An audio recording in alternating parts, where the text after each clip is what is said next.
بسم الله الرحمن الرحيم. السلام عليكم ورحمة الله وبركاته. دمان أرضيدا Somali Medical Lab Training Center وإيدin salaamay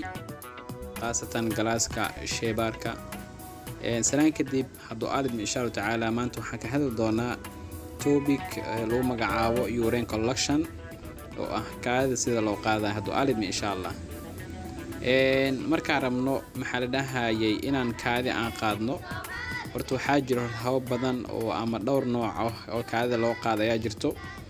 sababtoo ah inkastoo macnaha qaabkaas ay jiraan waxay ku xiran tahay waxa aad rabto inaad kaadida ka baarto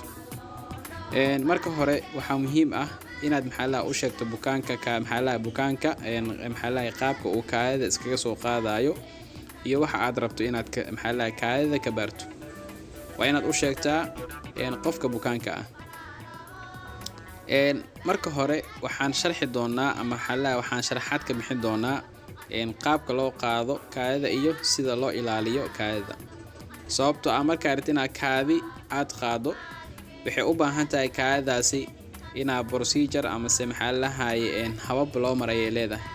kaadan aad soo qaadaysid muddo waxaa jirto oo lagu baari karo kaadida saali ajligeeda marka qof walba marka kaadida bukaanka uu ku keeno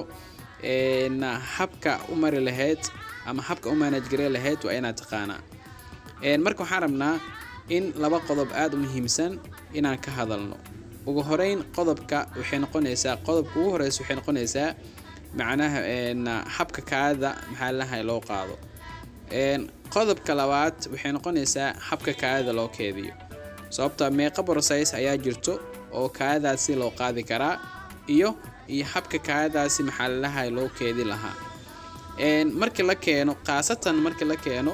qolka sheybaarka markii la keeno marka waxaan rabnaa insha Allah taala inaan ka hadalno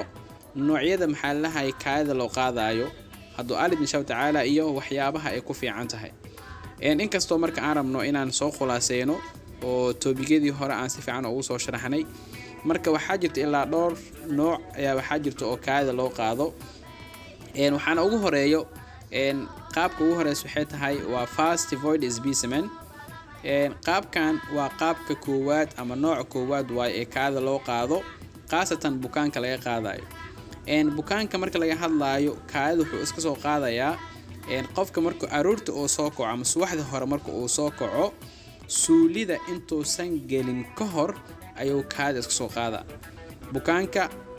intuusan suulida gelin ka hor maxaa lahayd ama uusan kaadinin ayuu iska soo qaaday yani waa kaadii xalay bladderka ku bariday waaye kaasa waxaa la yiraahdaa fast void specimen ayaa la dhahaa kaadida labaad ama qofka laga qaadayo waxay tahay ama nooc labaad kaadida laga qaadi karo waxay tahay waa second specimen ama second void specimen waa nooca labaad waaye oo kaadida loo qaadayo qofka bukaanka bukaanka marka laga hadlayo waxaa laga qaadayaa bukaanka markuu subaxda uu soo kaco oo suulida uu galo uu kaadiyo kaadida labaad oo soo galayso bladderka ayaa waxaa la yiraahdaa second void specimen ayaa la lahaa insha Allah taala waa maasantiin ardayda dhamaan عشر كحيقة الله صعو إن شاء الله والسلام عليكم ورحمة الله وبركاته.